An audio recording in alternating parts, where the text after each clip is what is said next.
অনেক দিনের ইচ্ছে ছিল যে একটা ড্রোন ক্যামেরার মাধ্যমে আমাদের বাড়ির আশেপাশের বাড়িঘরগুলো দেখানোর। তো যেই কথা সেই কাজ, আজ এক ছোটো ভাইয়ের মাধ্যমে ইচ্ছাটা পূরণ হলো। তা আমার নানু বাড়ির পাশের মসজিদটি মেঘনা নদীর পাড়ে অবস্থিত। তো এই মসজিদ থেকে ভিডিওটা শুরু হয়। তো এই যে নানু বাড়ি পাস করে বলি মাহমুদের বাড়ি, এর আশেপাশে আমরা আছি এই মুহূর্তে। তো এখান থেকে ভিডিওটা আস্তে আস্তে চলে যায় জরু ব্যাপারীর বাড়ির দিকে। এই বাড়ি থেকে ক্রস করে আপনার আস্তে আস্তে আসতে থাকে। তো আমরা এই তো কিছুক্ষণের ভিতরেই আমাদের বাড়ির উপর এই যে আমাদের ঘরটা দেখা যায়। তো আমাদের ঘরটা ক্রস করে চেয়ারম্যানের বাড়ি, তারপরে আমরা প্রবেশ করি সমুল্লা বাড়ির দিকে। তো এই বাড়ি থেকে আমরা ভিডিওটা একটু অ্যাঙ্গেল করে চলে যাই নদীর পাড়ে।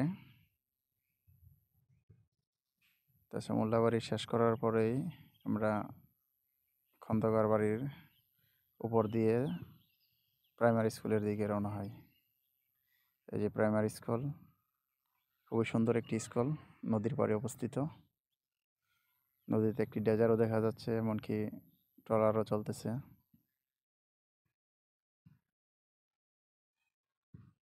এই তো নদীর পাড়ে স্কুলের নদীর পার ঘেঁষে আমাদের নদীটা অনেক সুন্দর।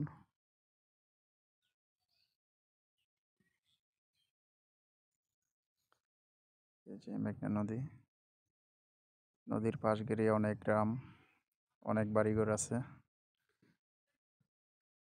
তো এই বাড়িঘর আবার এখান থেকে আমরা অনেকগুলো বাড়িঘর, জানি না কার ঘর কোনটা।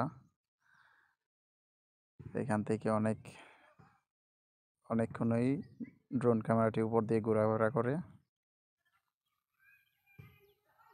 খুবই সুন্দর একটি মনোরম পরিবেশ এবং দৃশ্যটাও অসাধারণ, খুবই সুন্দর লাগছে। এটা সম্ভবত জরু ব্যাপারীর বাড়ির। এই যে নদীর পাড়ে। তো ধন্যবাদ ছোট ভাই তোমারে, যে তুমি এত সুন্দর একটা ভিডিও করে দিছ। তো আমার ভাইয়ের একটা চ্যানেল আছে, ফেসবুক পেজ আছে। পেজটা আমি কমেন্ট বক্সে দিয়ে দিব।